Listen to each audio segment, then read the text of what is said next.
విక్రమాదిత్య మహారాజు ఒక రాత్రి తన జాతకం రాయబడిన కాగితాన్ని చదువుతూ ఉంటే ఆయనకు ఒక అనుమానం వచ్చింది.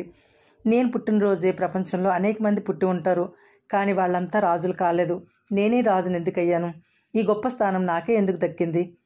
మరుసటి రోజు సభలో పండితుల ముందు ఇదే ప్రశ్న పెట్టాడు. వాళ్ళు చెప్పిన జవాబులు రాజుకు తృప్తినివ్వలేదు.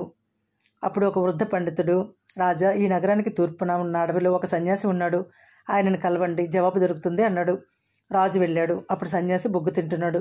అది చూసి రాజా ఆశ్చర్యపోయి తన ప్రశ్న ఆయన ముందు పెట్టాడు. ఆయన అన్నాడు, ఇక్కడికి 4 మైళ్ళ దూరంలో ఇలాంటిదే మరొక గుడిసె ఉంది, అందులో ఒక సన్యాసి ఉన్నాడు, ఆయన్ని కలవండి అన్నాడు. నిరాశపడిన రాజు 2వ సన్యాసి కోసం వెళ్ళాడు.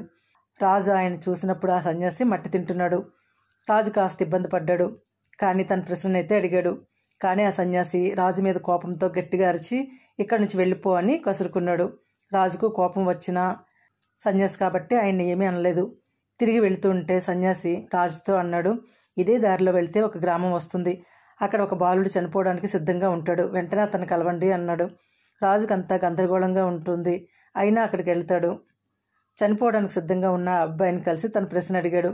అప్పుడు ఆ అబ్బాయి అన్నాడు, గత జన్మలో 4 వ్యక్తులు ఒక రాత్రి అడవిలో దారి తప్పి ఉంటారు.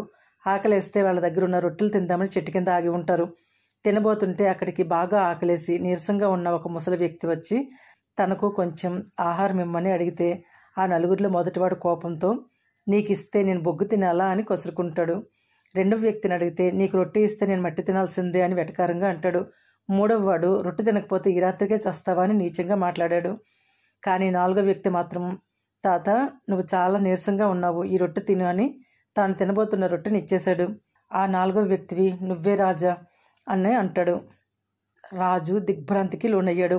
రాజా, నీ పుణ్యం వల్ల రాజుగా జన్మించావు. అనవసరమైన మీమాంసలతో కాలం వృధా చేయక ప్రజలను కన్న తండ్రి వల్లే పాలించు అని చెప్పి కళ్ళు మూశాడు.